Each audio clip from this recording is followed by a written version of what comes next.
Okay, class. 5 points sa akin ang makakasagot neto. Ano ang pangalan ni Rizal? Ma'am. Yes, Scarlett? Rizal Park. Anong Rizal Park? Jose Rizal yon. Diyos ko, mga bata ngayon. Siya ang pambansang... Ma'am, siya ang pambansang opa.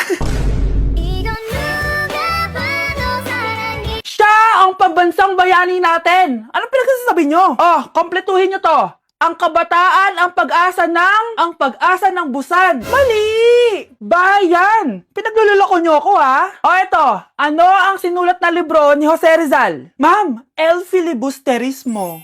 Imnida. Tama na sana eh. Naloloko na kayo sa K-pop at K-drama na yan, ha? Last na talaga. Ayusin nyo na. Okay, class. Last question. Sino ang kapatid ni Rizal? Kapatid ni Rizal? Ma'am.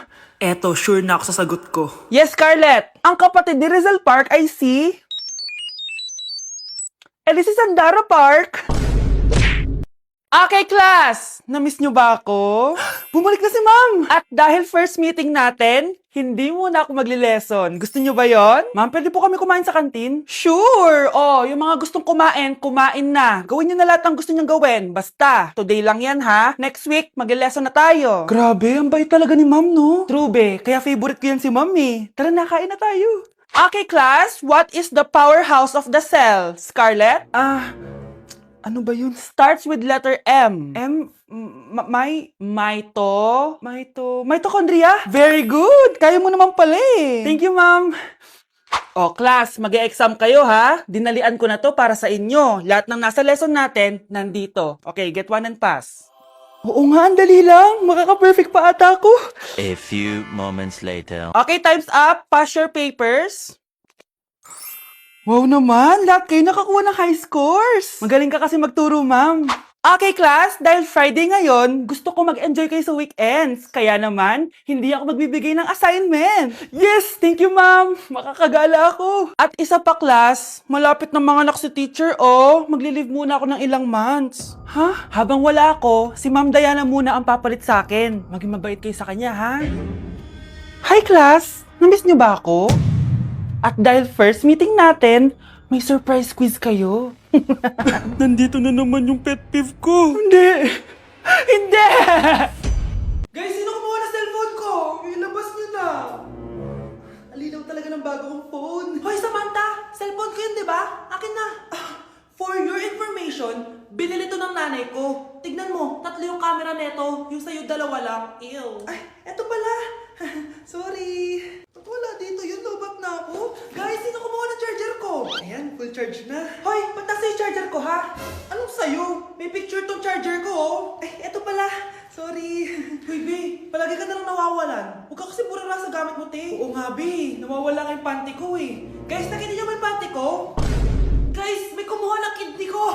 Ibalik niyo na, please. Lakas ng tama nito. Nasaan na yun? Sinasabi ko na nga ba, may kumuha ng kifi ko, eh. Ibalik niyo na yung kifi ko.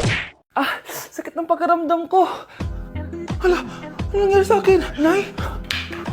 Anak, tulungan mo ako. Ano nangyayari sa'yo, Nay? Pati ulo ko. Nay, ito na yung gamot mo. Tama na.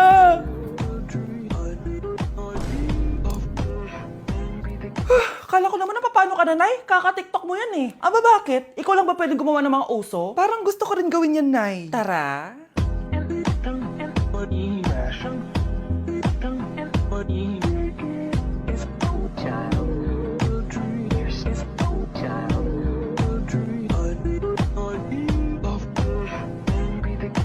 Pag pinaluha mo ang nanay mo, tandaan mo, may kabayaran ang bawat luha niya. Isipin mo ito, noong maliit ka pa, ilang beses ka bang umiyak sa gabi? Ilang beses kang nagkasakit at nag-alala siya? Ilang beses kang nagutom at tiniis niya ang sarili niyang gutom para lang may maihain sa'yo?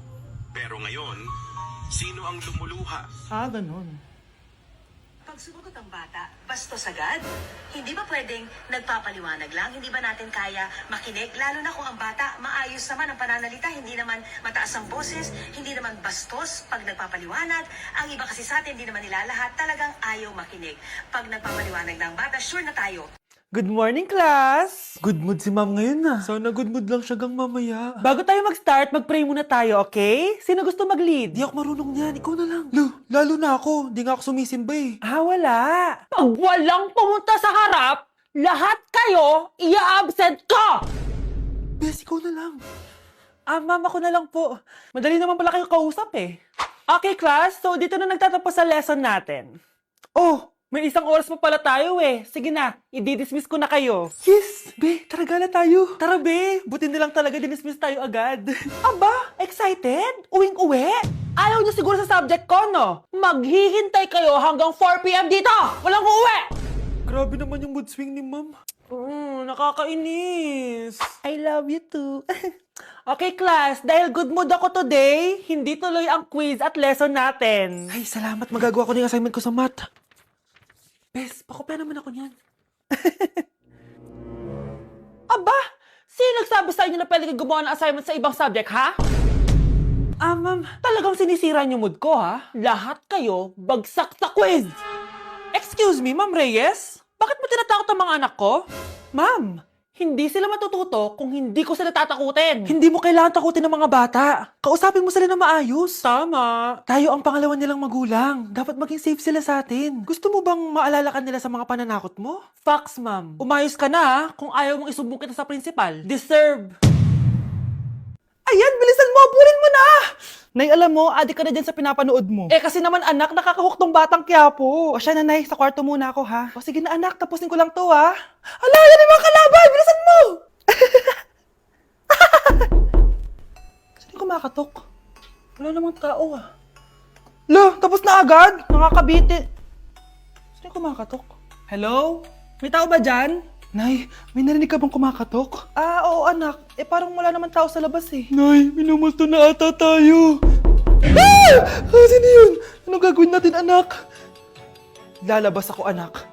Nay, wag please. Deliver. Ay! Ano ba problema nyo ha? Kanina pa ako katok na katok dito. Bingi ba kayo? Ay, sorry. Ba't kasi gantong oras ka nagde-deliver eh? Oh, eto. Pinapabigay ni Coco Martin. Totoo ba? Wow, Nay! Di ba pinapanood mo yun? Si Coco Martin? Unbox na natin, Nay! Uy, may pa-letter pa sa akin si Coco Martin.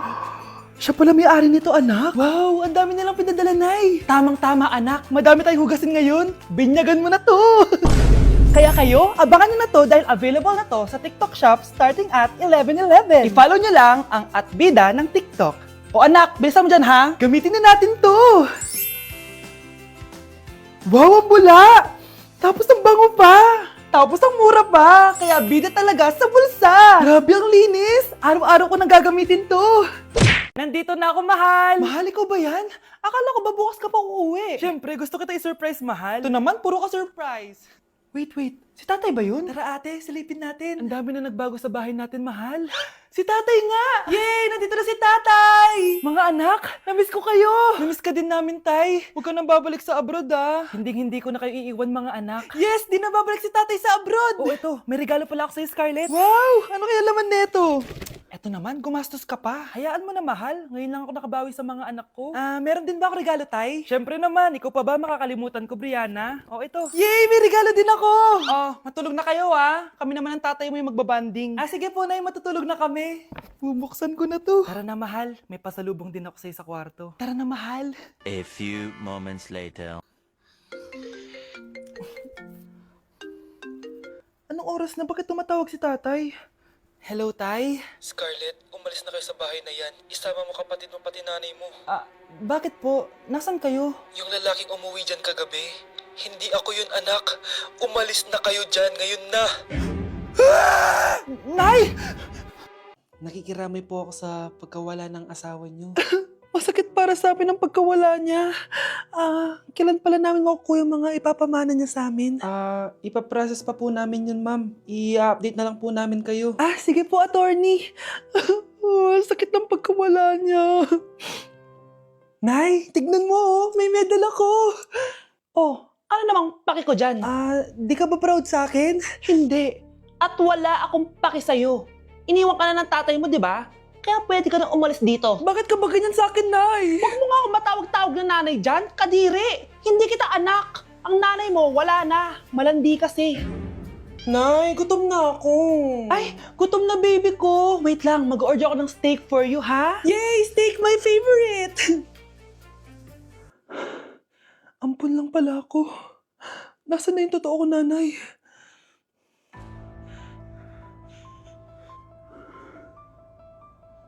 Tulog sila.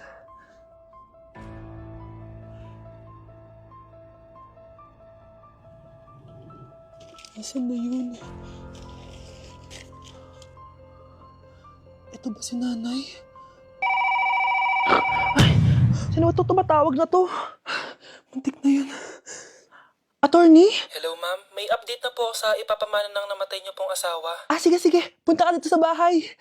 Sa wakas, ito na yung araw na pinakahihintay ko. Hoy, ikaw! Pag dumating dito si attorney, magtago ka. Hindi niya pwede malaman na may isa pang anak ang asawa ko. Ah, sige po. Ma'am, nakuha na po namin yung last will and testament ng asawa niyo. Ang nakasulat po dito ay, ang 50% ng kayamanan niya ay mapupunta po sa inyo. Ha? Mali ata yan, attorney. Dapat 100% ang mapupuntang kayamanan niya sa amin. Kami lang ang pamilya niya eh. Bali ma'am, ang nakasulat po kasi dito ay ang isang 50% po ay mapupunta sa isa niyang anak. Ano? Baka yan yung isa naming anak na nawala? Oo, sa amin na lang yan. Ako! Ako ang isa pang anak ni Ramon. Kapag pinirmahan mo to, akin na lahat ng mga kayamanan mo. Oh, pirmahan mo na. Tita, wala naman ako field trip ah. Hindi pa ba sinasabi ng teacher niyo na may field trip kayo? Anak, okay lang. Pipirmahan ko na to para makasali ka sa field trip niyo. Walang iya ka talaga, Rosa. Wala ka talagang titira sa akin, ha? Manda ka talaga sa akin. Mabilis ka talagang utuin, Susan. Salamat, Mare. Ramon, napapirma ko na siya. Atin na ang bahay, pera at mga ari-arian niya. Magaling ka talaga, Rosa. Kaso kailangan na natin kumilos na mabilis. Kasi sabi ng doktor, nagre-recover na yung mata niya. Ano? Kaya bukas na bukas din, papalayasin na natin sila. Total, nakuha na natin ang gusto natin. Nay, bakit mo pinirmahan yun, ha? Maliban natin kung ano nilalaman ng papel na yun. Huwag kang mag-alala, anak. Malapit nang matapos ang maliligayang araw ng tatay mo at ng kabit niya. Tita, bakit may dala kang maleta? Aba, syempre. Lilipat na ako dito sa bago kong bahay. Ano? Tay, ano ibig sabihin nito, ha? Nakalagay dito sa papel na pinirmahan ng nanay mo na amin na tong bahay, mga sasakyan niya at ang mga pera niya. Napakahayop nyo! Bakit ang ingay? Ano nangyayari? Nay, kinuha na nila lahat sa atin! Ayan, magsama kayo mag-ina. Ngayong nasa amin na ang lahat, pwede na kayong lumayas. Ramon, magse-celebrate tayo, ha? Ang galing nyo din, no? Ha? Nakakakita ka? Bago kayo mag-celebrate, i-check nyo muna kung pirma ko ba talaga yung nakalagay dyan. Hindi pwede to! Tay! Attorney! Kita mo naman kung ano ginawa na tong dalawang to, di ba? At nandito na rin ang ebidensya na magpapatunay na naghaharutan sila sa loob ng bahay ko. Anong gagawin niyo sa amin, ha? Mahal, huwag mo naman gawin sa amin to, please, oh. Magbabago ako, please. Oh, eh! Sorry kung natatapakan kayo pagka-love team nyo, ha? Arestuhin nyo na yung mga yan. Mag-celebrate kayo sa kulungan. Kayong dalawa, sumama na kayo sa akin sa presinto.